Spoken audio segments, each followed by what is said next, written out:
Also want to talk about this. The other reason this is a really special AOM is because we are voting to approve a new set of bylaws. So your board has been working for really 3 years, really working in earnest the last 18 months. We've had several forums. I hope some of you were able to take part in those. We got a lot of feedback from concerned donors, very interested people that knew a lot about the bylaws when they were passed in the early 1980s. We've done a lot of thinking about it. The board has worked very closely with our legal counsel. We've worked closely with national consultants. And we have what we think is a really great revised bylaw packet. And so when you're looking at your ballot today, you'll see a couple of things to vote for. You'll see the candidates that have already been added to the ballot. There's 3 of us. You'll see articles of incorporation. So we're voting to change the articles of incorporation, and we're voting to get rid of the old bylaws and approve the new bylaws. And there's also a set of bylaw amendments that have been proposed by an owner, and those are down at the bottom. So you'll be voting either for or against the new bylaws, and by doing that, you'll be getting rid of the old bylaws and bringing in the new ones. All right, you'll be voting for or against changing the articles of incorporation, which is really important. Partly, it brings up the quorum necessary for the board to 4 people, which is more in keeping with what we've been doing for a long time. So that's an important one. And then also, you'll be voting for or against the bylaw amendments that have been proposed by petition. Okay? Yes.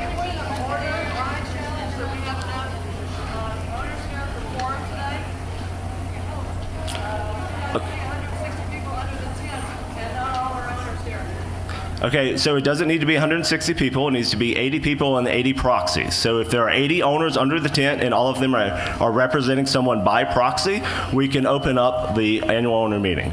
And that was the count that we just did, and it's been certified by Owner Services, correct? All right.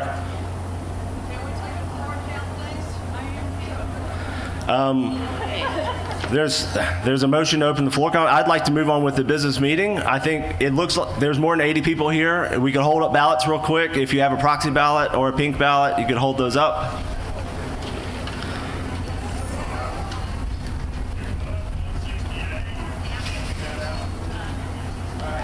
Yeah, so I don't need to count all these people. That's more than 80 people right here. It was 168 when the official count happened. And we've had 10 more people, so currently we're around 180, including proxy representation. I will ask that all of you stay while we do the business meeting, because we do need proxy to be here. So hopefully the food gets going and you all have deliciousness and good information, and then you want to stay and talk to us. So please stay under the tent while we're conducting the business meeting. So, I'm checking my script just a moment and the agenda. At this time, I will bring up, I'm going to bring up Colleen Pancake, and she's going to read our minutes from the 2014 meeting. And I just want to talk again briefly, and we'll talk more about this, about the bylaws. We are actually going to hold a bylaw forum, another one, to field your questions right after the business meeting. So we're going to go into the building, and we're going to, all the board members will be there. We'll answer your questions. We've had a lot of questions ourselves. We know that you have concerns about it. This is a major change. Bylaws it's not just your legal, how you talk to the Arkansas state statutes, which it is. It's your legal representation of your organization. For us, we are a cooperative, a consumer cooperative, and we represent ourselves legally through our bylaws. And the new bylaws that we've drafted bring us back into compliance with state statutes. We've been out of compliance in some key ways. They're also modernized. They're shorter. They address some important concerns for us, like our aging membership and how to retain owner numbers within your family, which is something we wanted to address. It also addresses the how much bigger our co-op is now than it was in the 70s and 80s. So now we're more than 10,700 owners. That's way bigger than it used to be.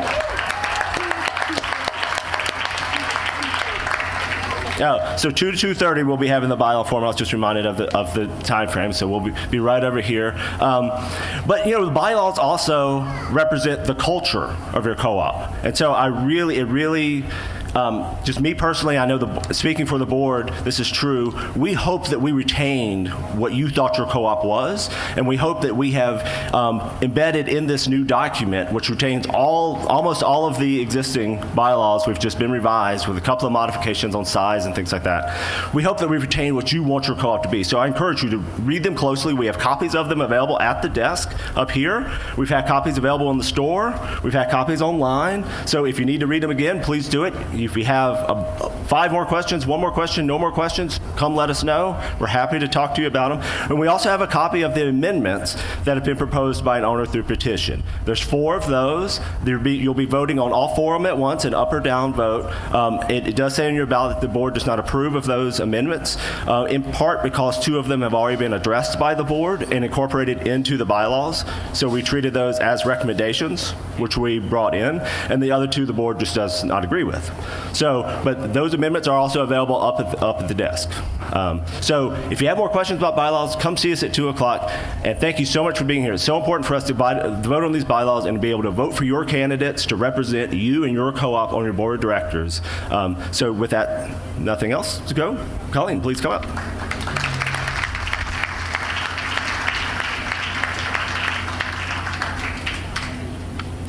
Hello, I'm Colleen Pancake, the board secretary, and I am going to be reading the minutes from our April 27, 2014 annual owners meeting. We will have 5 minutes set aside for questions. Ozark Natural Foods annual owners meeting, April 27, 2014. President Joshua Youngblood called meeting to order at 2:33 p.m. President Youngblood announced the change in bylaw voting and introduced the board facilitator, Kathleen Trotter. 2013's AOM minutes. Board Secretary Colleen Pancake read the minutes from the 2013 annual owners meeting. A motion was made, seconded, and carried to approve the 2013 AOM minutes as read. President's report. President Youngblood reported that the board set key goals in 2013, including building a stronger alliance with management by becoming more engaged with strategic planning and having regular conversations with management about the vision for the future of ONF. Bylaw review continues to ensure current and accurate information, assisted by ONF's local legal counsel and the board's national cooperative consultant, Thane Joyal.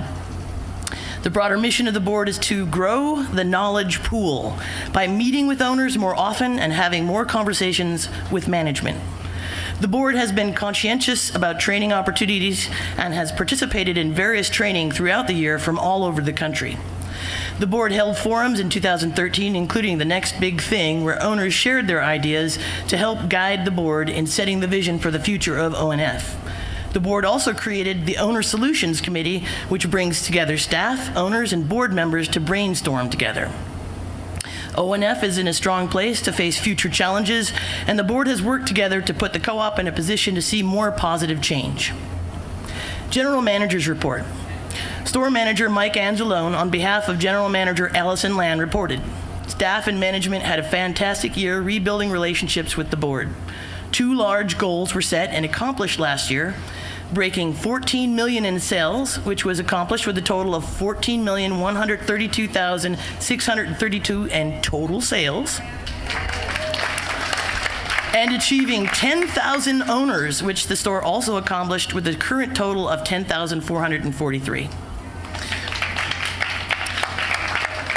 Other store accomplishments included upgrading the deli produce area, including creating a la carte, which has been growing tremendously, and an also expanded produce prep area with a setup that makes staff more accessible and also resulted in the produce department experiencing the largest sales growth in the store. Other upgraded systems that were installed at the store included a new security system and cameras, as well as upgraded credit card pen pads. ONF received an award from the Fayetteville Chamber of Commerce recognizing excellence in sustainability efforts and was a finalist for Arkansas Business of the Year. Recognized staff for helping create such a great business and specifically thanked Alexa McGriff, marketing manager, for her contribution. Switching warehouses has been difficult and resulted in changes in some products' availability. Quoted General Manager Allison Land, who thanked the board of directors for working so well and in the spirit of cooperation with herself and staff. Financial report. Finance manager Gary Cook gave the financial report and presented graphs demonstrating the outcome of going debt-free. Annual sales in millions. The 2013 sales were $14.1 million, and that was up from $13.1 million in 2012. Annual sales growth, 9.3, down from 13% in 2012. Sales to owner, 74.6, down from 77% in 2012. This is tracked for patrons' refunds and for income tax calculations. The co-op pays income tax only on non-owner sales. Active owners. The co-op continued its growth in active owners to 10,193 at year's end. Capital expenses included $295,742 in building upgrades, $127,909 in equipment, and over $408,000 returned to owners in patronage refunds. This concluded the financial report. Nominations from the floor. There was no call for nominations from the floor. Board candidate introductions. The board candidates were introduced. Board candidates included Tuesday Eastlack, Colleen Pancake, Susan Graham, and Dr. Ben Orzan. After candidate statements, owners had the opportunity for a question and answer session with the candidates. The ONF business meeting was adjourned at 3:48 p.m. I will now entertain a motion to approve the minutes from last year's annual owners meeting. When you make a motion and a second, please stand and identify yourself so we can reflect our actions and owner decisions. Do I hear a motion? So moved by Julie Moody. Julie Moody moved to approve the minutes. Is there a second? Second, Joy Fox. The second was by Joy Fox. I'm going to hand this over to our facilitator now. No, we'll vote on that, right? Now we vote on that. Yeah, so- And I got to turn the page on this script there. Yes, Are there- we'll say, so it's been, motion's been made, it's been seconded. Are there questions? Then if there's questions, we'll Okay. answer those. And at this point, would you mind introducing Kathy? Which I've got for her. Okay, we have a motion to approve the minutes from last year, and we have a second. Thank you. All right, we have a motion and a second to approve the minutes. Is there any discussion? Are there any questions? This is our facilitator, Kathleen Trotter, who will be fielding this.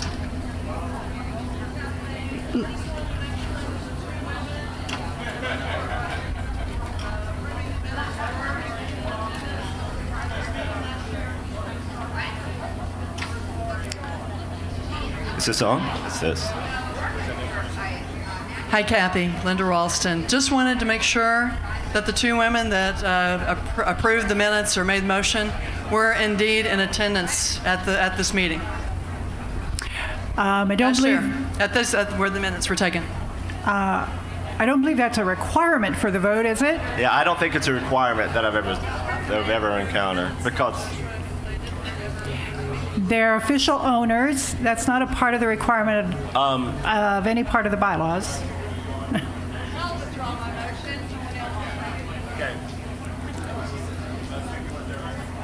is there someone who was at the meeting last year who would like to make a motion to approve the minutes?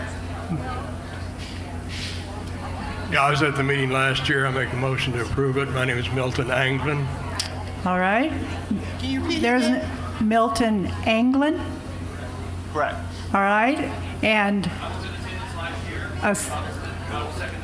Jerry Huddleston seconds the motion. Both are owners. And were in attendance last year. Are there any questions about the minutes as they were read? All right. Thank you. I see no questions. So, you want to call? So, will all in favor of approving the minutes from April 27, 2014, please say aye. Aye. All opposed, say nay. The ayes have it. And now Board Chair Joshua Youngblood will give his 2015 report. Thank you.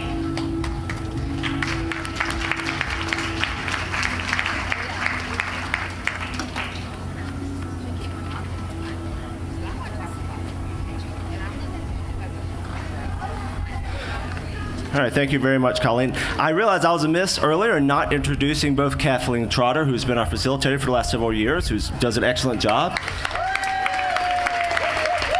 as well as the rest of the board, who I have failed to mention, and I'm sorry about that. So Tuesday Eastlake, Board Vice President.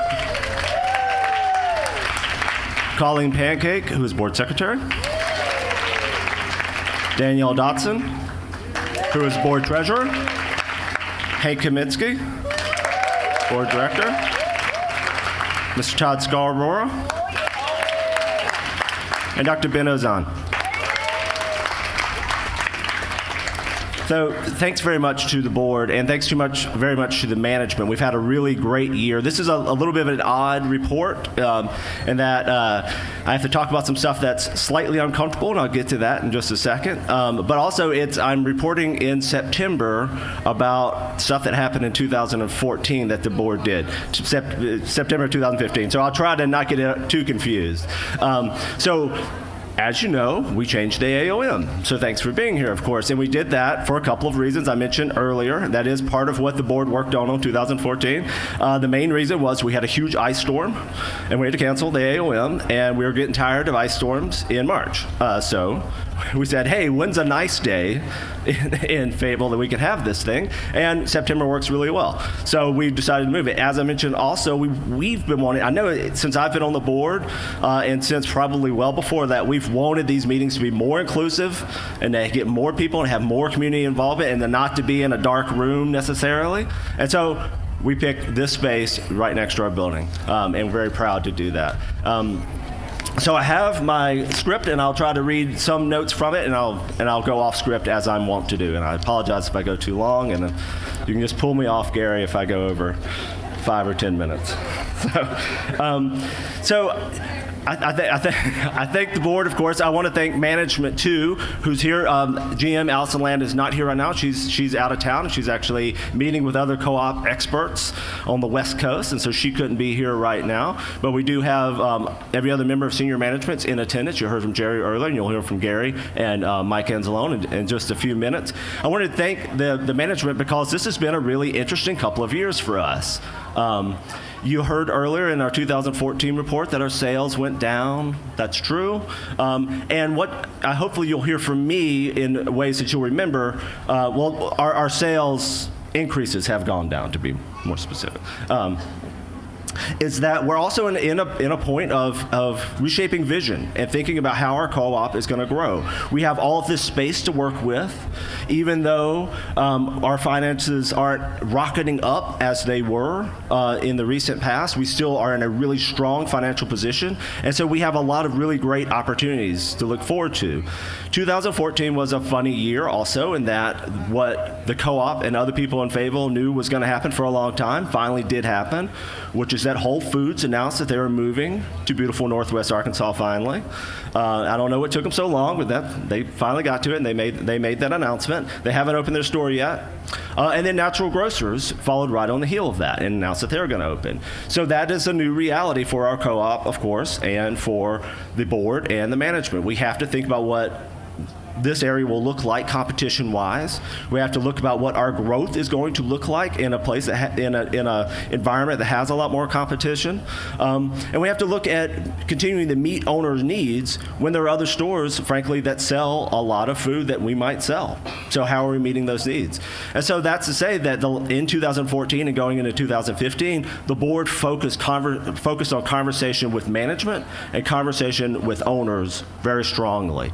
We held several different forums on strategic planning. So we actually established a new committee, which is an ad hoc committee chaired by Todd Scarborough, and included Mike Anzalone from store management and other members of the board and owners that we called strategic directions. So what is our direction going to look like? And that committee put up. They were in the vestibule collecting comments. We established an email account where we got more than 200 comments. We held a couple of different forums where we got all that feedback, and we processed a lot of that feedback, and we put it into spreadsheets and into Word docs that we could look at the board meetings, and we discussed it. And we gave it over to management, said this is what our owners are telling the board that they're interested in. Meanwhile, we are having regular updates from Allison and Mike and the entire team about what is growth going to look like. like for us. And that's a process that's still going. You've seen some changes, and you'll see a lot more changes in the store in the near future. But we really wanted to get the owner feedback on that. The other really big issue that we were taking on, as if competition coming to town wasn't big enough, was we knew we needed to do the bylaws. And so we took that on, and that was something that that had been done. Sue Graham, who was on the board previously, had worked on bylaws. The board, since I joined, had known that we had bylaw issues, and we took on that hard work really in 2013, and then most of 2014, really cranking on bylaws, getting comment, coming up with drafts, sending drafts to experts, getting comments back. We looked at other co-ops to look at their bylaws. We looked at Wheatsville and other places that we know are respected and very successful co-ops to see what they're doing a little bit different than us. We consulted with Thane Joyle, our CDS consultant, as well as other people who are national leaders for cooperative governance. And then we worked with our lawyers to make sure that we were going to be better in compliance with Arkansas statutes, as I mentioned earlier. And what we came up with took at least 18 months of work, and really think work that went back years before that. And I just really want to applaud our board of directors for sticking with this process and for doing that good, hard work.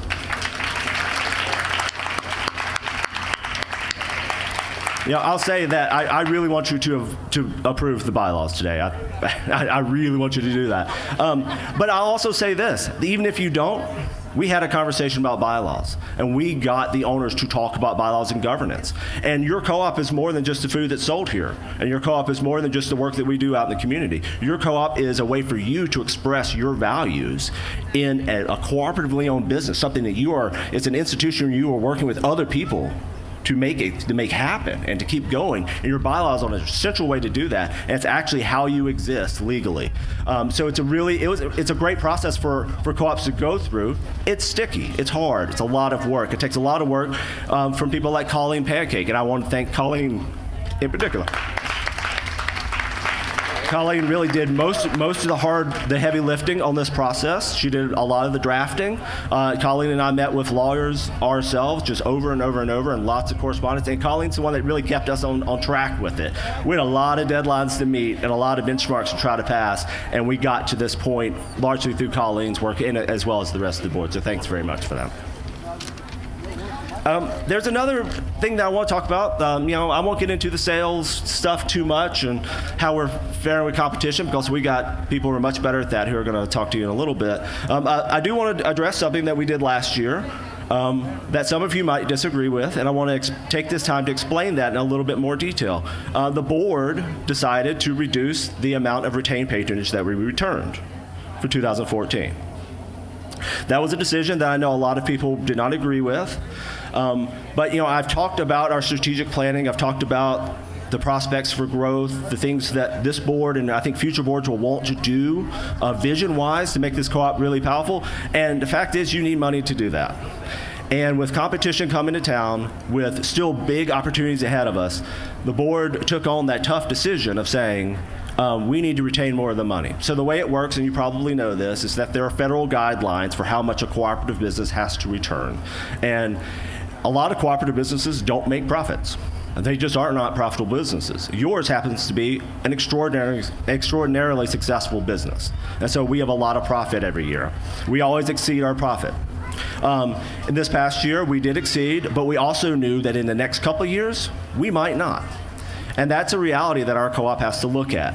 And the board, trying to plan ahead and trying to do the hard work, not just the celebration, but the hard work of saying, in 2 years, 3 years, 4 years, and maybe we're flatlining on profits, we're going to need some money in the bank to do some stuff. And so the board decided to go ahead and give you less back.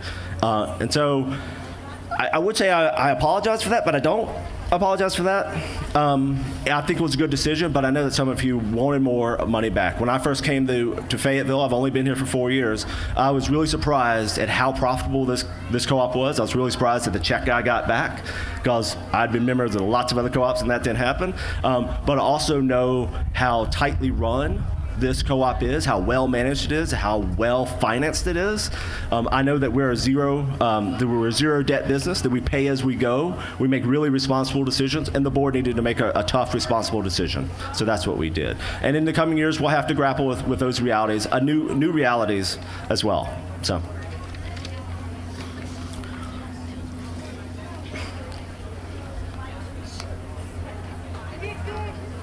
I'm not done yet.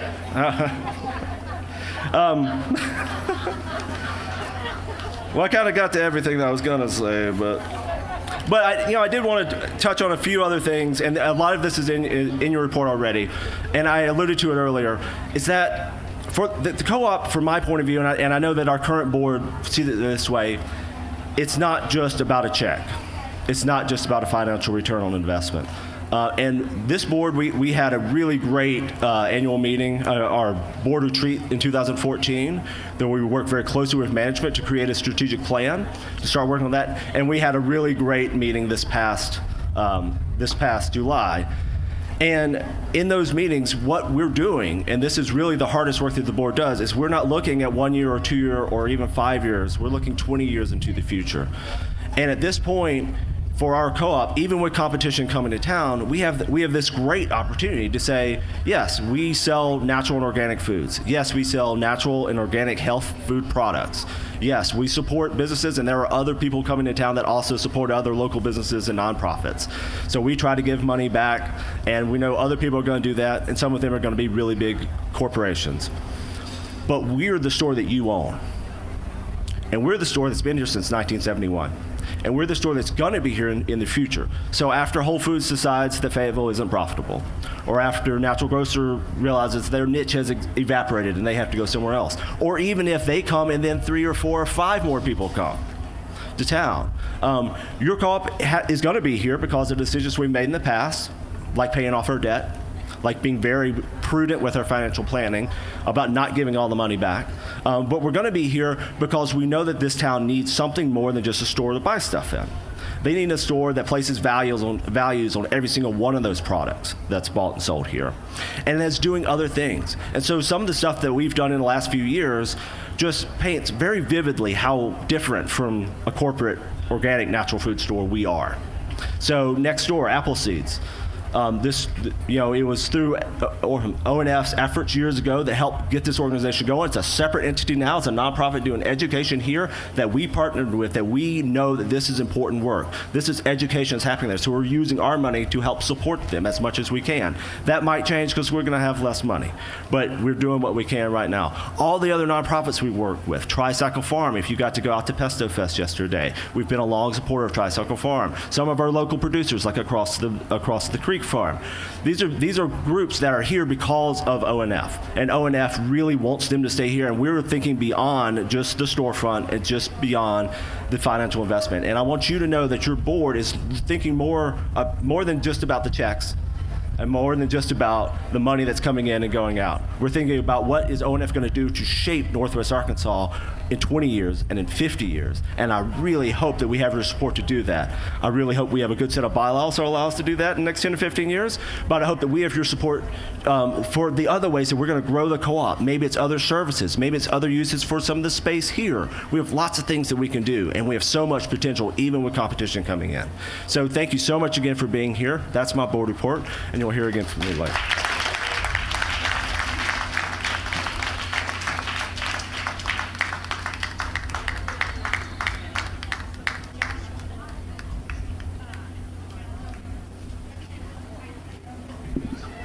Hello, I'm Mike Anzalone. I'm the store manager. I really wanted to talk for about 25, 30 minutes, but Joshua took everything that I was going to say, so I'll just cut it down to about 3. 2014, we did really well. We had our very first competition in 2012, and we had completely recovered from that by 2014. That was Fresh Market up north from us. They did take about 10% of our sales. It didn't last long, though. I think the owners very quickly noticed the difference between what we provide and what they provide, and we rebounded really quickly. So last year we did $15.5 million. It's 10% sales growth. Yep. That was really good. And we didn't actually do a lot operationally last year because we've been thinking about the same thing that you guys have been thinking about for a long time, and that's how to prepare for competition. And so we sort of battened down the hatches and stopped doing large projects and started looking toward what we might really do to defend ourselves from competition in the future. And in order to do that, we thought that that would take some very lengthy conversations with the board and with the ownership, and that's what we did. We're down to a couple ideas now, and that's fantastic. So you will see change in the co-op in the next year. Which plan? We're down to 2 plans, A and B. And we'll see one of those, and they're both going to be fantastic. One of the things we did do operationally, though, in 2014 was we created the building's operations master plan, which is really cool. If we're gonna own this large building, we have to know what we've done to it and what we plan to do to it. And so we worked with Allison Architects to create a master plan. We gathered up as much history of the co-op's building as we could, all the projects that we've done. And, William Beavers, he was the one who started this project, and it carried on a long time after he left the co-op, and we finally finished it last year. And so as we do things to the store, we just keep adding it to this master plan.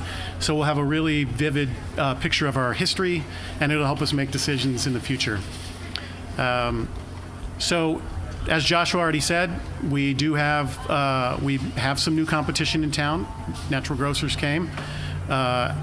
We will have another piece of competition come as well.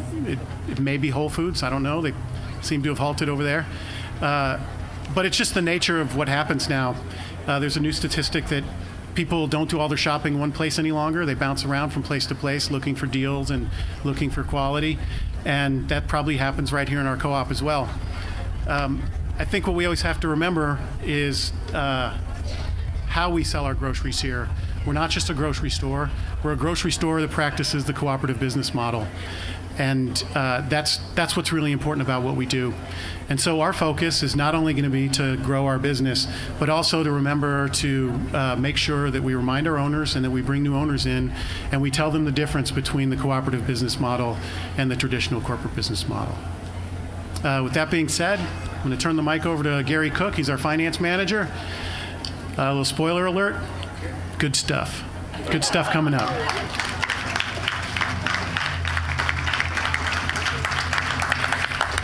Thank you, Mike. These two guys have stole most of my script already, but we'll listen to it again. 2014 was a busy year for us. We looked at a 10% sales growth over the previous year. A la carte was our largest gain in sales. They were at 26% sales growth last year. And thanks to Pauline and her crew right over here, they've been creating exciting new recipes and having lots of new breakfast options for the on-the-go crowd. So.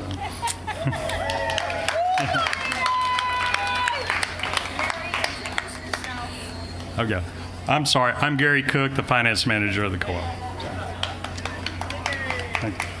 Our balance sheet there, everybody should have got a 2014 report in front of them. And so usually I have a slideshow. I'll show you all this stuff. It's there in front of you if you want to follow along.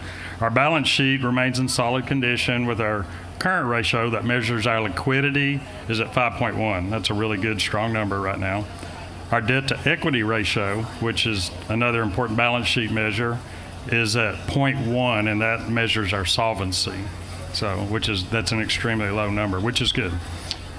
We have no long-term debt whatsoever. And as Joshua mentioned earlier, that the reason we kept a lot of patrons is we're planning expansion into this part of the building that we own next door to us. And one of our most anticipated thing is a meeting area and educational area where we can hold our classes. And probably not a meeting this big, but for every other small meetings, I think we're looking at maybe having up to 75 people present. So.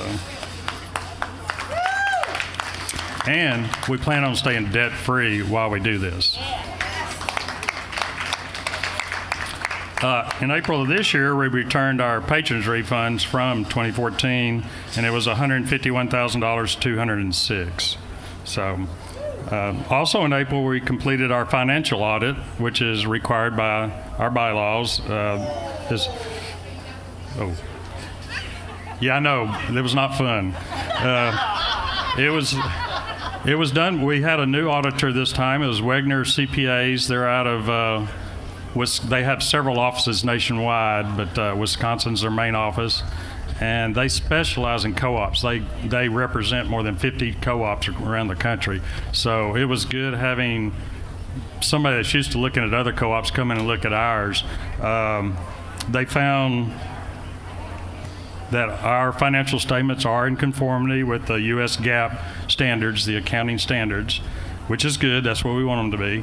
They are also able, which was really the benefit of this audit, was they were able to provide us with some procedures that they see other co-ops doing that help and strengthen the way our internal controls.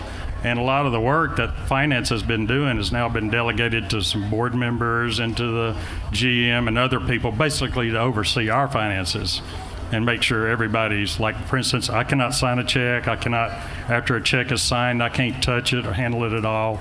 It has to go to somebody that's other than me, other than finance. So it's a good control. But everything else, the AOM report, I will be available after the meeting if anybody's got some questions, they don't understand something. So otherwise, I believe that's it. And Kathleen, I believe.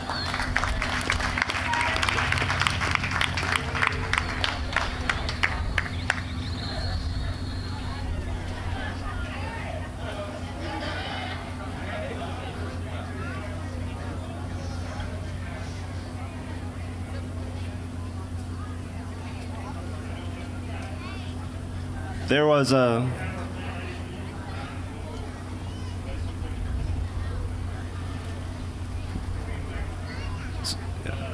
yeah, so Mr. Don Austin just asked, when will the community room be open?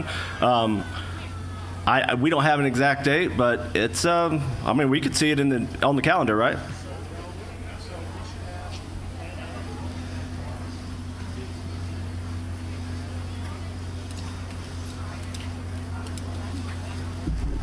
Construction. Yeah, so the board is receiving bids on Plan A and Plan B by our next meeting, which would be in October, and then construction will begin almost immediately after that because the money's already been budgeted to do it. So let's say construction by the end of the year at least. So we'll take one more question, and then we need to go on to the next thing on the agenda. Go, Linda, please. That one.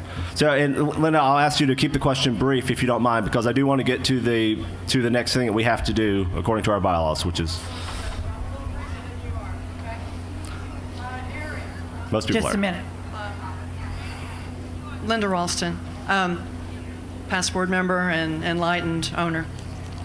Gary, most owner members really don't understand that when we do a profit, as we've done for the past 2 years, of between 5.7 and 6.1%, that's excessive in the cooperative world. And as the excessive is an incorrect term, but okay, sure. And as anyone can find online, if you check on cooperative and profits, the IRS rules, the actual rules of the IRS treat a cooperative as having the option of operating as a pass-through entity, where profits are considered an overcharge to be returned to the patrons. And I'm wondering why more money is not being returned. Do you want to answer that question, Gary? The profit should not be retained or diverted, or apple seeds, or Gary a foundation. Gary is going to answer that question. I will say that the money that are spent for our philanthropic endeavors are budgeted expenses, and we've had audits according to our bylaws regularly. We've never missed one that I'm aware of, including one from the most well-regarded cooperative auditing firm in the world this past year. So if there were a discrepancy, I'm pretty sure they would have told us, but Gary will explain that in greater detail. Our profit, we have goals on profit. Up until last year, our goal was to be between 4 and 6%, and that is a board mandated to the general manager. So that's what we try and do. We try and when we do things, we try and exceed them. We cut our expenses, and probably you're seeing profits because we've been able to save money. We're in a normal business, maybe we couldn't. We've had lots of owner bonus buys, for example, that goes right back to the owners. So So, Linda, at this point, we're going to move on, but please feel free if you want to come talk to the board afterwards. I know that you will avail yourself of that opportunity, and you can always send questions like this. Anyone here, board@onf.coop, Joshua@onf.coop. It's the first name of every other board member @onf.coop. We would love to have those questions. We love to field them. And then Gary is available for owners. So if you schedule an appointment, he'll actually meet with you and explain finances in detail if you'd like to do that further. Is that correct, Gary? Yes, that's correct. Okay, so at this point, we'll move on to the next thing we have to do, which is to, so our bylaws allow candidate nominations from the floor. The bylaws require a motion to open the floor. If anyone is planning to make a floor nomination, please stand at this time, identify yourself, and attest that you are an active owner.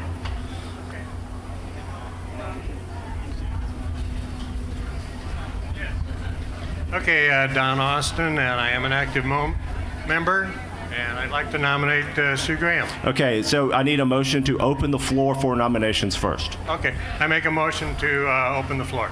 Okay, so a motion has been made to open the floor for floor nominations for board members. Is there a second? And please identify yourself, ma'am. My name is Bobby Beecher, and I'm an owner. Okay, and you're making a second? I'm making a second. Yeah, okay. Okay, so Article 5, Section 3 of our current bylaws states that a two-third majority vote of active members present is required to accept nominations from the floor. What is the current number of owners that are present? There are 240 owners and proxies in the room. Two-thirds of that is 158.4. I was taught to round down. That's under 5. So that's 158. Okay, so we need 158 by people, and this is the only time that you can actually vote with your proxy. Side note, because you're representing people to open the floor. So it's 240 people present. We need 158 people to vote to open the floor for nominations for board candidates. So this time, if you'd like to vote, you can either vote for yourself or you can vote with your hand and a proxy. What we're going to, and we have all these people back here too, and you can be counted. What we're going to do real quick is if you will hold up your proxy and your ballot like this so I can see both of them. What I will do is I will walk through the room. We're going to count out loud together. As I point to you, put them down. We all right? Okay. And this is to open the floor for the possibility of nominations for someone to run for the board of directors. All right, here we go. Did you have a proxy, ma'am, or just that? That's 1, 2, 3, 4, 5, 6, 7, 8, 9, 10, 11, 12, 13, 14, 15, 16, 17, 18, 19, 20, 21, 22, 23, 24, 25, 26, 27, 28, 29, 30, 31, 32, 33, 34, 35, 36, 37, 38, 39, 40, 41, 42, 43, 44, 45, 46, 47, 48, 49, 50, 51, 52, 53, 54, 55, 56, 57, 58, 59, 60, 61, 62, 63, 64, 65, 66, 67, 68, 69, 70, 71, 72, 73, 74, 75. Did you have a proxy too? 76, 77, 78, 79, 80. All right. I'm coming that way. All right, here we go. So we all agree we're at 80, right? 80. All right. Okay, here we go. 81, 82, 83, 84, 85, 86. Just in case you're wondering, 87, we're voting 88. to open the floor for nominations. 89, 90, Okay. 91, 92. Okay. Have I missed anybody? Yeah, there's 3 proxies back here. I'm going that way. Where'd I get to? Am I 93? Yeah, you're at 93. Okay. That's fine. Hold them up if you're still trying to vote.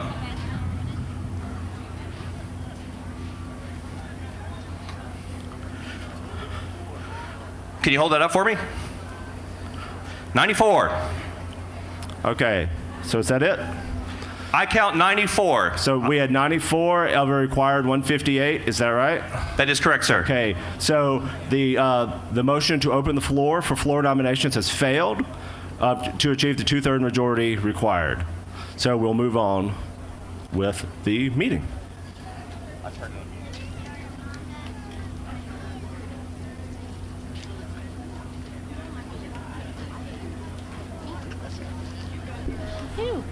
Okay, before we move on to the candidate introductions, I would like to explain the voting procedure. First, you can vote online starting tomorrow morning at 8 a.m. By going to www.onf.coop and clicking on the vote link. We will have a computer in the store at the community board at your convenience when you're shopping in the store. We also have the traditional option of dropping your ballot in a box. You can vote here before you leave by placing your ballot in the box by the entrance, or you can do it in the store. Please be sure to include your name and your owner number. If during the voting process you need help at any time, we'll be happy to assist you. And at the end of the meeting, we'll be giving away 7 $100 ONF gift cards, so make sure you stick around.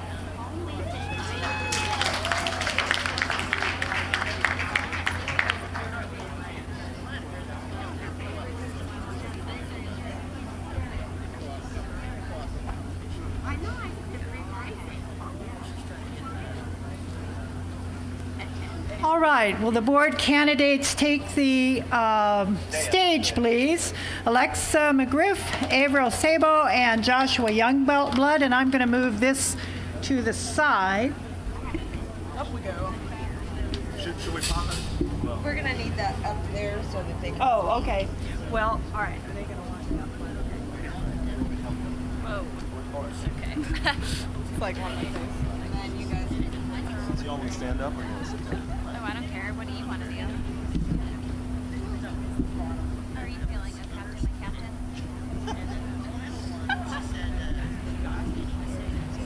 All right, this is an important time for you to understand the board candidates so that the representation on the board is the person that you choose or the persons that you choose. So each candidate will have 2 minutes to give your speech. And please don't go over your allotted time because I'm going to be keeping track. The candidates will give their speeches in alphabetical order by last name. And once each candidate has given their speech introduction, then we'll have candidate questions and answers from the group. So Alexa McGriff, will you go first? Sure. Hi, everybody. Hello. So I am Alexa McGriff, and I currently work for United Way of Northwest Arkansas as the Marketing and Direct Programs Director. I've been doing that for about a year. At this time last year, I actually left ONF. I worked at ONF for about 4.5 years as the marketing director and with the owner services department as well. I love this store. I love everything that the co-op stands for, and I would just really like to serve on the board because I'm very passionate about what the co-op does. I love the fact that we focus so much on local products and local food. I love how much the management and the board loves the staff and the owners. And I just want to continue the work that's going on here that Joshua and the rest of the board has done. And I think you have 3 great candidates up here. I don't think you could go wrong with all 3 of us, but you can only choose 2, so no, I'm kidding. Anyway, and thanks for coming out. Really appreciate you guys. And I don't think I took my 2 minutes, so you can have one of mine, Josh. Well, no. All right. Averill? Hi, everyone.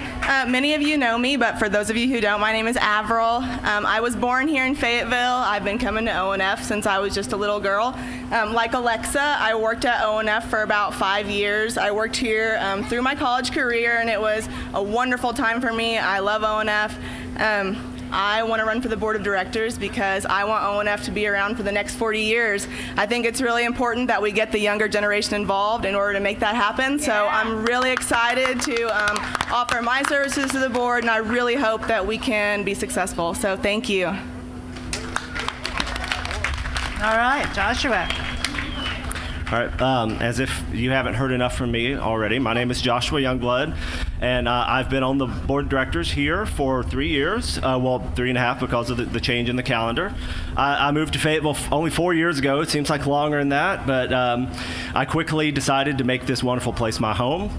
If you look back there, oh, they were back there now. My kids are back there, and my wife Teresa, Woody, Fox, and Lumen. I have 3 boys. In co-op talk, they talk about the people who do all the shopping and talk co-op all the time as core people. And I will say unabashedly, you don't get more core co-op than me. I do all of my grocery shopping here. I do all of my natural product shopping here. Because of my board commitments, I spend most of my free time here. But I do that with love. I think this co-op is an amazing resource and an amazing part of the world. I moved here for a university job. I'm an archivist by profession. I work for the university libraries, and I'm on faculty there, and that's a great opportunity. That's what brought me to Northwest Arkansas. But what's going to keep me here is the good work and the commitment to local production, environmental sustainability, economic sustainability, community development that so many people here have demonstrated for me. It was obvious the first time I came to this store, and it's been obvious every day since then. I really love it here, and I think ONF is an essential ingredient to what makes that work.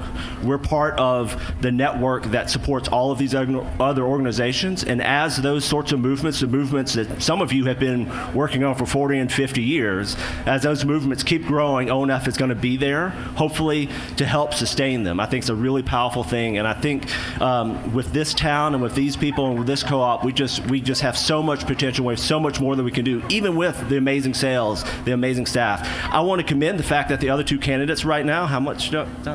Well, just very quickly, the fact that the other 2 candidates here are former employees. That speaks to the culture that's developed in this store right now. It's that when people come through this system, they understand the work that's being done, and they want to do their part to help it go on. So thanks. All right. Well, the other 2 candidates gave Joshua another 3 seconds. All right. So now your turn to ask questions of these candidates before you cast your ballots. What are your questions? Hang on. I'll bring this. We want to get the questions with the microphone. For all 3 candidates, what control do owners have over funds that have been allocated for apple seeds or other foundations in the works, and how will these allocations affect any individual owner from cashing out their patronage in the case of a personal emergency? All right, if each of you would give a response to this. Okay, so I'm not sure if Alexa and Avril, how directly they'll speak to it. If they have thoughts, I really encourage them to say. I'll give my understanding of this. And I was on the board that received, at the time when we received a business plan from Appleseeds. And I was on the board where we had 3 open meetings where we discussed that business plan. And I was on the board where we worked with management to make sure the funds were put into the long-term budgets and the short-term budgets to make sure that money was there and that wasn't going to be injurious. So the way the current bylaws read and the bylaws that hopefully will get approved today read is that I'm going to segue to the next part of your question, which is that if an owner who is experiencing difficulty or needs to make a request for a return of their retained patronage, if that request happens, then it comes to the board, and the board can make an assessment based on financial need, on the emergency situation itself, the context of the request, but also we are prevented from returning money if it's going to be injurious to the co-op. Bylaws like that and principles like that we operate under really guide decisions like giving money to Appleseeds, because we're not going to make donations like that are injurious to the long-term finances of the co-op. So if we were putting the finances of the co-op in jeopardy, we wouldn't have done it. There was another aspect to your question I would like to address that I think that it was in there, maybe between the lines. It spoke to me anyway, and I applaud you on that, which is you asked what would be the return to owners for investments like that. So I'll say, as far as I know, I'm not an accountant, you can't get money back from Appleseeds. We gave that money to them. It wasn't a grant, it was a gift. It was a supporting gift. But it was a gift that was made with business plans I mean, they presented a business plan. They told us what we were going to get. We knew that we would get a return on investment for the co-op. Signage over there, the ability to host classes over there, a growing relationship with them. And it's not just Appleseeds, of course. We've given gifts and support to other people, and our co-op does a really good job of planning for that and making sure that none of that money that goes out for philanthropic activities budgeted every year is injurious. But the return is an interesting question, and I'll try to wrap it up after this and give the mic back over. Because I think the return on your investment, you've already seen it, personally. I think the space is better, the space where our co-op exists. We are actually selling stuff in our store that we grew in land that's being tilled by school children in the name of Ozark Natural Food. So we just changed the future. So there you go. That's pretty good investment in my estimation. I've gone over there personally, and they invite owners to go over there all the time. They open it up to owners. They have events that they invite ONF owners in particular to come, help, work, take part in. And I've been to several of those. They have work days. They are working to make Fayetteville better and Northwest Arkansas better. And, you know, if you want to talk to me about ends policies at some time, I'd love to do that. But what the board does, Appleseeds is helping us do what the co-op does. So investing in them is helping us achieve larger ends. So how are we going to change Fayetteville? How are we going to change children and families? How are we going to change the food that people are putting in their bodies? And again, not just them, but other businesses. So please. All right.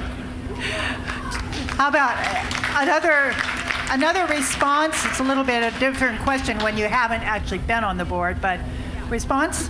Yeah, I think just really quickly, the only thing that I can speak to, since I don't currently serve on the board, is if you have issue or you have thoughts about the decisions that they're making in general, if you go to a board meeting, or I think it's board@onf.coop, send an email and let them know. I mean, they're always willing to listen to the things that you have to say and your opinion. So if you agree or you disagree with the Appleseeds or anything, the only way to get them to know that is to share that with them. And then if enough owners bring that stuff up, then hopefully they would have a discussion and reconsider or whatever. So, but that's all I can really speak to. Avril? I would echo the same thing that Alexa said. Obviously, I support Appleseeds. I think Appleseeds is a great organization. And again, like I said earlier, and like she's saying, if you want to be involved in these kind of decisions, you have to attend board meetings and get your voice out there and be heard. So please come to board meetings and be involved. All right. Other questions? Okay, this might be a little bit contentious. Karen Zaremba, Herbal Simplicity, and Bean Mountain Farms. We've been growers of organic and certified naturally. Can't hear? Okay, Karen Zaremba, Bean Mountain Farms, and Herbal Simplicity. I asked this question at the last town meeting at the town center, and they ran with the microphone away from me as fast as they could. So this is about GMOs, genetically modified organisms. I'm very concerned that many products in our store contain GMOs, and they're not labeled because we don't have labeling. And I think we need a lot more education. I think we need to go through all those boxed products and other products and let people know that they may be buying genetically modified food.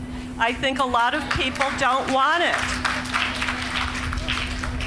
What would you do as a board member? Would you support some kind of effort at education and labeling ourselves? We could stand out in this town if we labeled our food the way nobody else is. That is a board question. What would you do? Okay, well, I will be the first to say I hate GMOs. I personally eat all organic. I do everything I can to keep GMOs out of my diet. So I feel your concern, and I support that. I think it's a really valid concern for our country and our co-op alike. So yes, I think that more education would be great. I think that, like you were saying, a lot of people just don't know that GMOs are in the majority of packaged foods out there. So education could really help, and I would support any kind of endeavor that we could do in that direction to help make people more aware of genetically modified foods being in their diet so they could avoid them.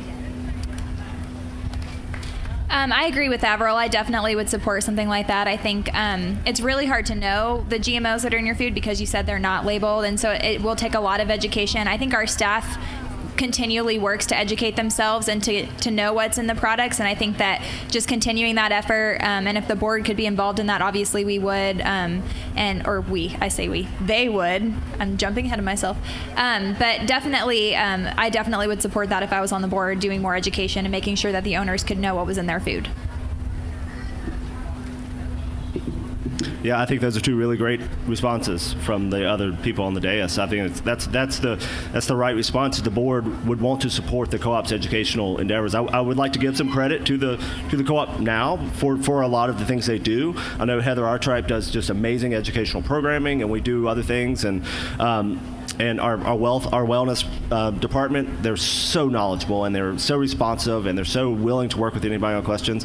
If you've never talked to Pauline Thiessen about plants and where our plants come from, I really encourage you to do that. The woman knows everything. Just ask her. She'd be happy to talk to you about all that. So we have a lot of expertise, which both Alexa and Avril referred to. Our staff is really well educated. I think the board wants there to be better education, and I will say that I've had the opportunity to attend national co-op meetings because of my board involvement. I've been to 5 CCMAs now, which is our national meeting. I'm on a couple of national boards, and something that we are talking about right now at the national level is how can co-ops be more visible in their advocacy. So this is something that our board could actually encourage the national organizations we are involved with, NCG, National Cooperative Growers, to take a firmer stand on this. Maybe that's something our co-op wants to do, is to say, hey, we'll lend our resources or our expertise to help this discussion happen. Maybe we're not going to get labels on everything because we're fighting some really big bullies on that. But we can do our part to make sure that co-ops are taking a stand. The reason people know about organic foods like they know about now across the country is because co-ops started selling them. So we can do that with GMOs too. Okay, thank you. Thank you. Other questions? Dawn? Hi. So I'm Amber. I've worked here for a long time. And I wanted to ask a different kind of question, I guess. So this year has been kind of a more difficult year for us to meet our labor goals because of the decline in sales due to competition. And as a result of that, as staff have left, we've had to continue to pass off more of those duties to other staff members. Sorry. So I guess my question is, can you explain any of your management experience and how you could hold the general manager more accountable to her day-to-day responsibilities, since we're all taking on more duties and labor, like when Whole Foods comes in, we're going to continue to see our labor budget decline. So how are you going to keep more oversight on her, since currently there's little to no oversight on a day-to-day basis? I think the question, did you hear the question? The question is board oversight of the GM, right? Yeah, definitely. Yeah, that's a great question, Amber. So as far as my management experience goes, I graduated college in 2010 and started at Ozark Natural Foods right after college, and managed the marketing and owner services department for the 4.5 years that I was here. So I have managed several people. I currently manage one person at United Way. I've never managed someone on the level of a general manager before, but I attended, I think, almost every board meeting from like the beginning of 2012 until last month. And so I know I've seen how the board manages, and I definitely think you're right. There's a lot more oversight that will need to happen as labor does shrink and as things get a little more serious when it comes to competition. So it definitely is something I would have to think about.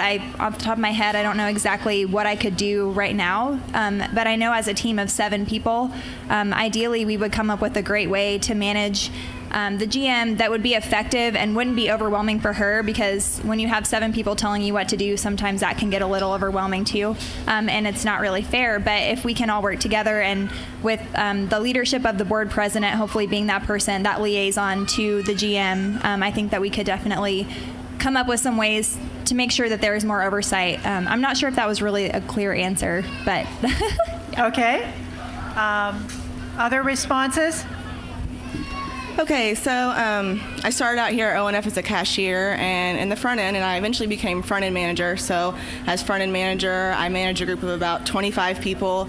We went through, you know what that was like. We went through a lot of turnover, dealt with a lot of staff, a lot of great people. After that, I became wellness manager, so that was a retail management position, so a lot more responsibility. Again, labor is still a huge concern in that situation. So I guess what I want to say is that I hear your concern. I think it's a really valid concern, and I too have noticed this kind of trending happening. I agree with Alexa. I don't really have a concrete idea for how it would go, but I think that it's really important.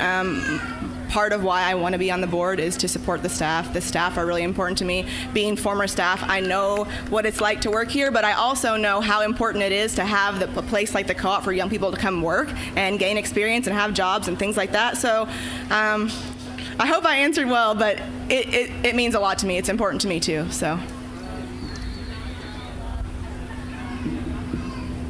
I'm much older than both these young women, and yet I have less management experience than both of them, which is good job, y'all.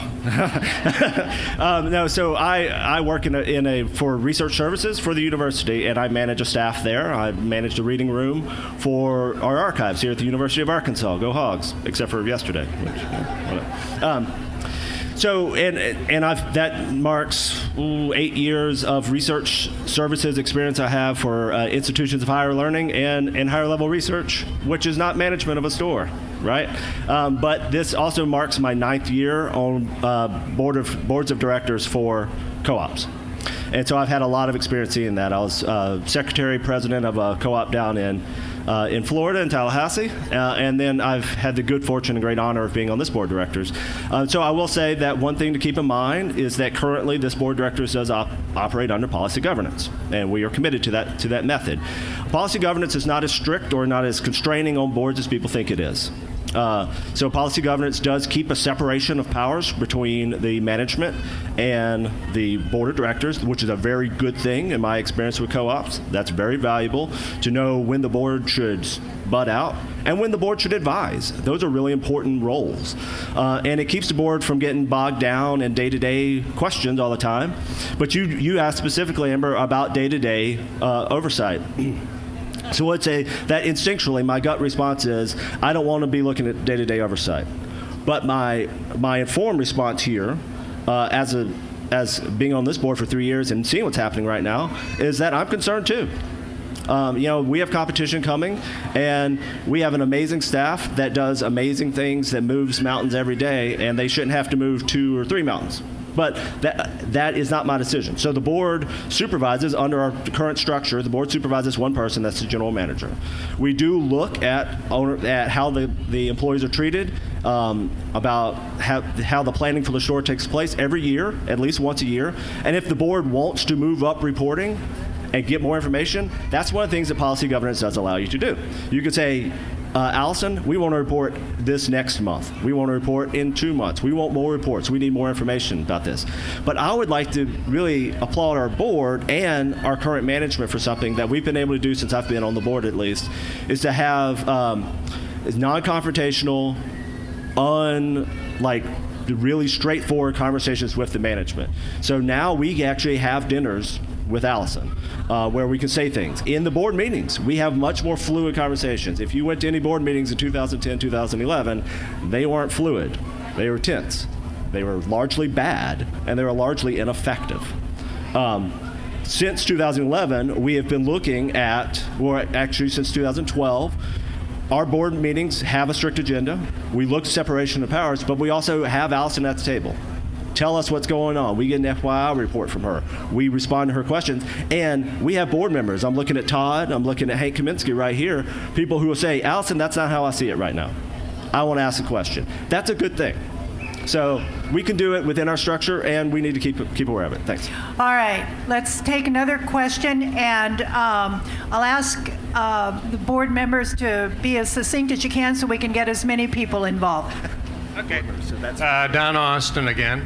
Okay, so this is kind of a follow-up question to Karen Zaremba's. So on the GMOs, Our government says they're okay, the rest of the world says not. So, now, with the gluten-free is all the rage now. And back in the a la carte, you know, they've got the brownies and such that are labeled. They can't say gluten-free, so what they do say is alternative grain.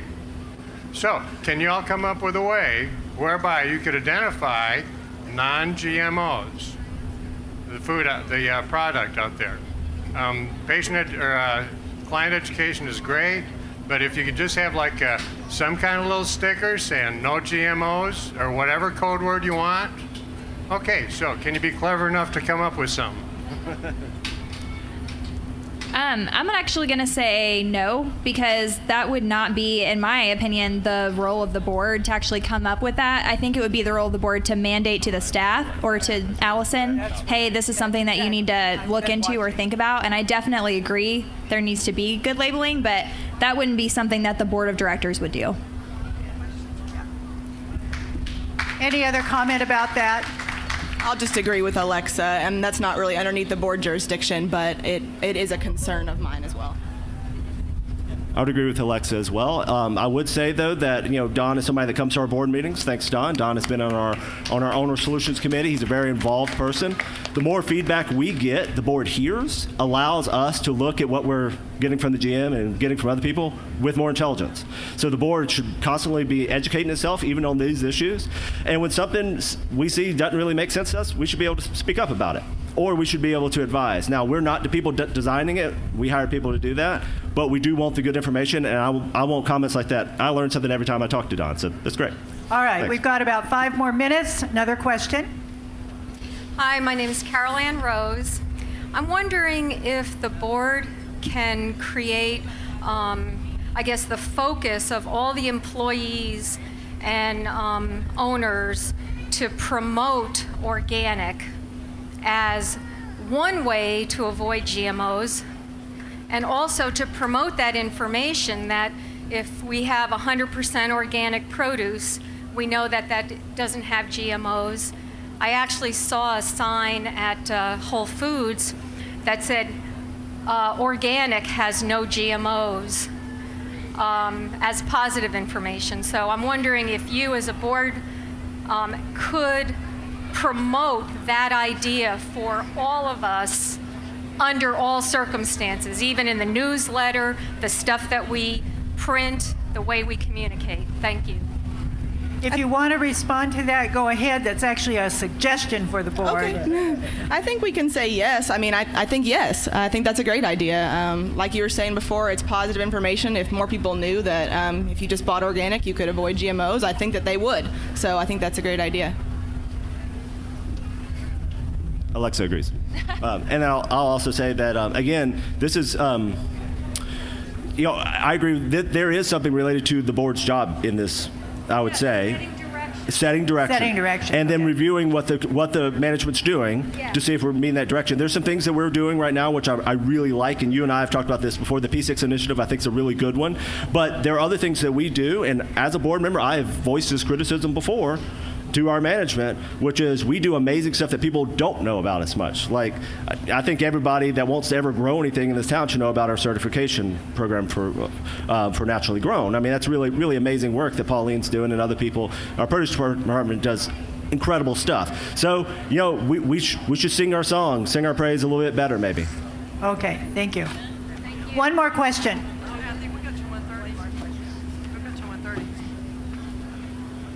According to the agenda. Hi, candidates. Where I'd like to address y'all very quickly is that a lot of my cooperative friends are not here today because they're very unhappy that their co-op is not a co-op anymore. There was an illegal strike that happened a few years ago that demanded Sue and I resign. And we are good, in good standing, due diligent members, and we were shunned in very uncooperative, undemocratic ways. I tried to run 2 other times, and Sue just got turned down. I want to know if y'all, as the candidate, and Joshua, because you've participated in turning down good candidates, I cannot vote for you, sir. But I want to hear from y'all will you make return our co-op and allow good standing owners to run for the board without being pre-selected and going through hoops and hurdles and being tossed in the trash? I want to know from each one of y'all, will you support the and make a change here? Let any owner run. What are you afraid of? What are they afraid of? A question. All right, who would like to respond? Okay. Okay. Let's see. So, yes, I definitely think that any owner in good standing, as defined by the board, should be allowed to run. I guess what I would say in response to your question would be to get our co-op to continue to be a co-op, those people who are frustrated should be here. I mean, they should come to things like this and voice their opinion, and that's really the best way to get involved. So I would encourage that. I know that not everyone likes to hear things that they don't agree with, and it is hard to have those conversations, but I know what I've seen from the board is that they're willing to have those conversations even with people that they don't agree with, and I know if I was a board member, I would be willing to have those conversations and listen to people who have different opinions from mine. So I guess that's my answer.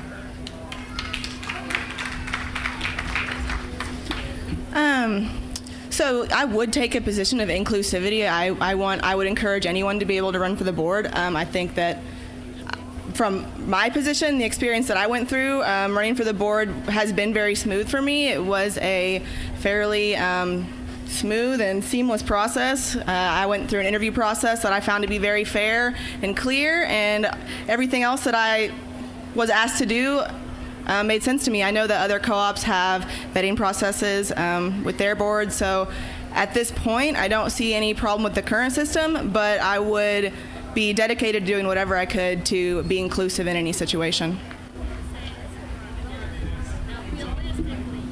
So, I could respond for a really long time, even longer than my other responses to this question, because as Linda pointed out, I've been involved with some of this process that she's referring to. I'll say a couple of brief things about it. One is that the candidate she referred to, Sue Graham, who is not on your ballot right now, had multiple opportunities and multiple audiences with me individually as well as other members of the board to work through our other processes the bylaws allow to get people on. And that didn't happen. So that's the case this year. We have employed a vetting process. And the vetting process, I think, reflects some of the tension that Linda you referred to, which is there was a staff strike a couple years ago. There was also a mass meeting called by owners trying to remove board members. There was a lot of strife and a lot of disagreement. And there are a lot of people that have differences of opinion. Those differences of opinion or agenda being brought to the board, it's the board's responsibility to protect the long-term health of the co-op. And the board itself takes a stand on that to say, if you have told us, you have put in writing, you have recorded and put on YouTube, if you have said these things and made them public, that you want to dismantle the board of directors as it is, dismantle the co-op, cause upheaval, if those are the things you want to do, that's information that's informing our decision making, I have to say. I mean, that's things that we have to be aware of. But in fairness, we have a vetting process. So we've gone through that process.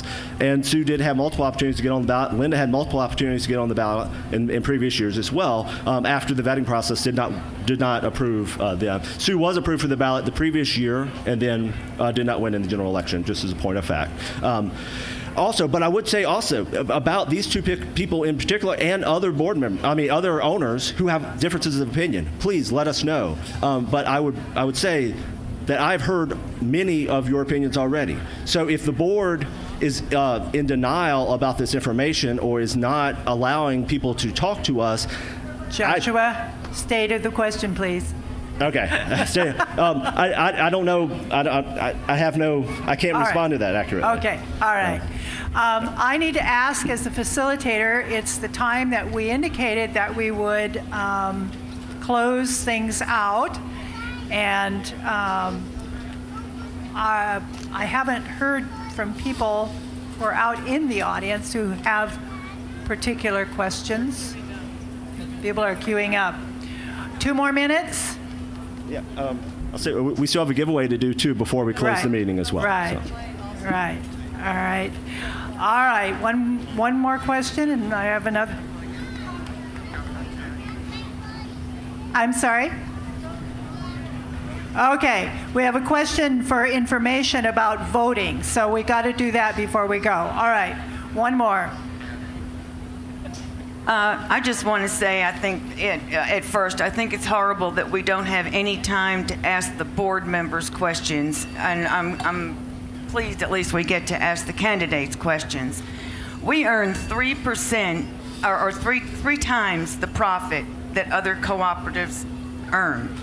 Our new bylaws allow one vote, and that is the vote we're taking now for the board of directors, but that vote is by a pre-selected committee. And Joshua says, yes, there are other ways to run.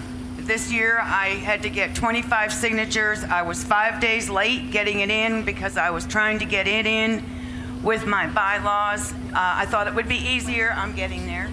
I thought it would be easier. Anyway, my question is, with the profit so high and the bylaws stating that except for that vote, the board of directors shall have the power to govern the cooperative, where is the cooperative in here? If you had to defend to the IRS that yes, we do deserve the tax break for cooperatives, when there's only one vote from a pre-selected list and profits 3 times what other cooperatives have, how do you support that this is a cooperative?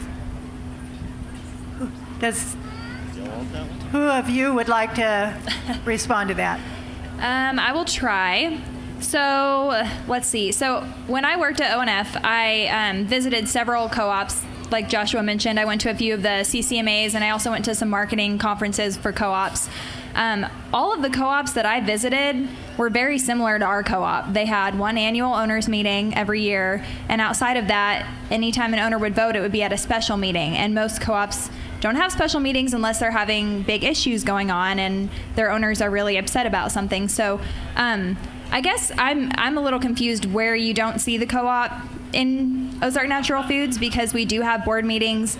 We do have our annual meeting. There are ways that owners can get involved, as outlined in the benefits brochure you can get in the store and in our bylaws. I understand your frustration, Sue. I definitely do, and I've had conversations with you, and I definitely have a respect for you. But I respectfully disagree. I think that this is a cooperative. I think we have things we can improve upon. Absolutely. Anyone can make improvements, but I don't agree that it's not a co-op. And I think that you can find co-op anytime you walk in that door and you talk with those staff members. So.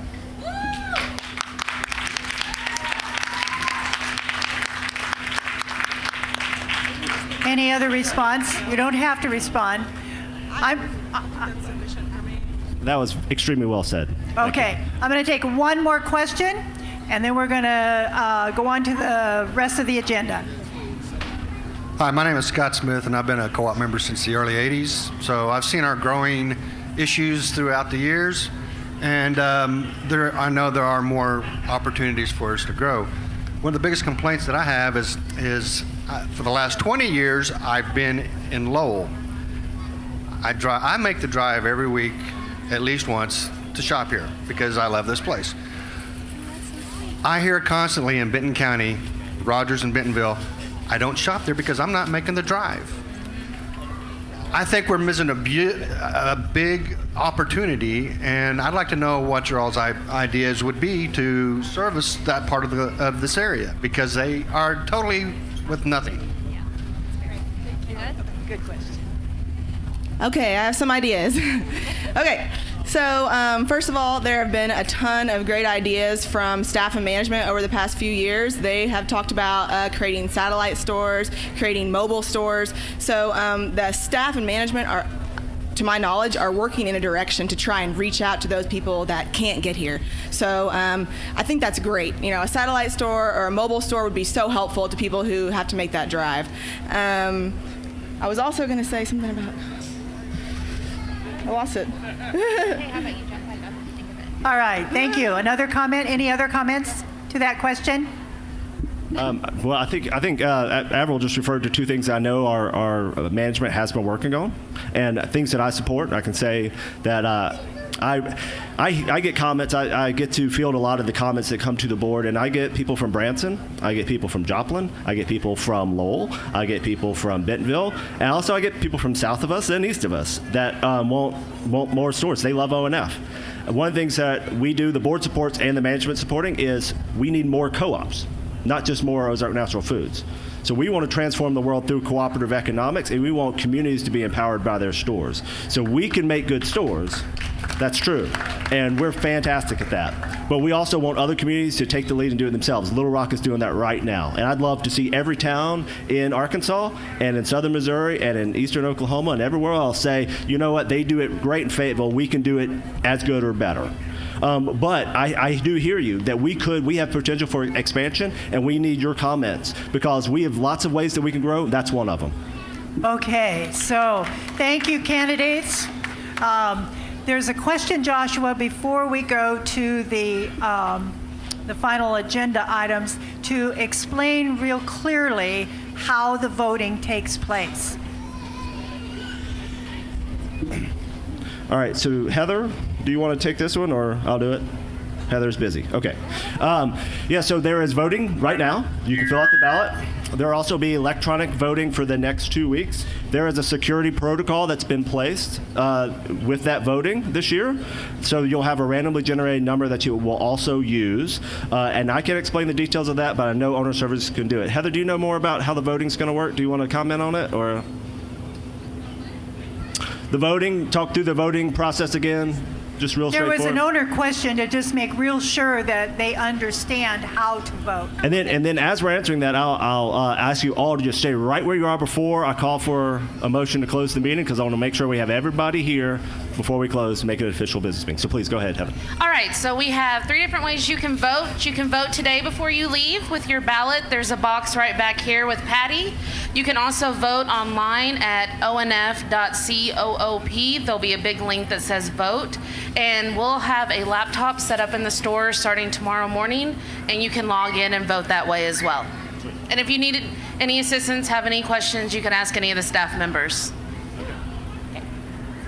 Great. So there is a giveaway for me to do. So where's my giveaway bucket? I'm drawing 7. Okay, and each one of these is for $100 to be spent at the co-op, correct? Tuesday? Yeah. So I'm going to pull one at a time and say the name, and hopefully it's you, okay? You have to be present to win. So before you leave, okay. Malcolm Cleveland. All right. Lee Taylor. Lee Taylor? Yay! I'll just hold on to him and give them to you in just a second. Yeah. Get some from the bottom, just a second. All right. Wow. Okay. Galen Vivastek. Galen. Are they here? All right. Shauna Landelis. Shauna? All right, yeah, she's a winner. Sarah Wilson. Yay! All right, how many is that? That is 4. Yep. Number 5, Fran Kelly. Fran, going once, going twice. No, Fran, I'm sorry. Number 5, Raul Chartradi. Yay! Number 6, Barbara Parker. Yay! And the last one, it could be you. All right, here we go. Last one is Richard Potter. Yay! There we go. So I have the 7 of y'all. Okay, so that said, the giveaways are done. Thanks everybody for being here. It was a great meeting. We had good questions. Please vote. You can do it now. You got 2 weeks to do it. With that, I will call for a motion to close the annual owner meeting for 2015. Is there a motion to close? Did you make a motion, Danielle? Wait, no, somebody else. Motion to adjourn. All right. Motion made. Richard seconded. Seconded. All right. All those in favor of closing the annual owner meeting for 2015, say aye. Aye. Oppose. Yay. All right. So Midtown Music Fest in just a couple of minutes. Got a beer tent, got food, got 2 great bands playing. Please stay, be part of the co-op and all of our partner institutions. They're all here. Go say hi and get some food. Eat it all. Thanks.